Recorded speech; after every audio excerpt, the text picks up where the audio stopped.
நன்றி மறவாத நன்னமனம் போதும் என்றும் அதுவே என் மூலதனம் ஆகும் என்று புரட்சித் தலைவர் பொன்மனச்செம்மல் எம்ஜிஆர் அவர்கள் குறிப்பிட்டார்கள்.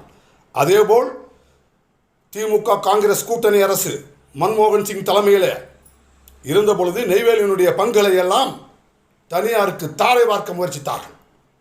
அதை தடுத்து நிறுத்தி கிட்டத்தட்ட 13 நாட்கள் நெய்வேலி நிலக்கரி சங்கத்தினுடைய நிறுவனத்தினுடைய தொழிலாளர்கள் தொடர் வேலை நிறுத்தத்தில் ஈடுபட்டார்கள்.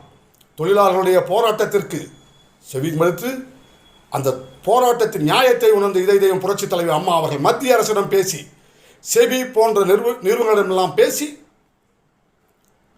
என்எல்சியின் பங்குகளை தமிழகத்தினுடைய தொழில் நிறுவனங்கள் வாங்கும் என்று அறிவித்து அதன் அடிப்படையில் ரூபாய் 500 கோடி முதலீட்டிலே அந்த பங்குகளை வாங்கினார் என்று சொன்னால், இதையெல்லாம் நினைவுபடுத்தி நம் கழக பொதுச் செயலாளர் எடப்பாடியார் அவர்கள்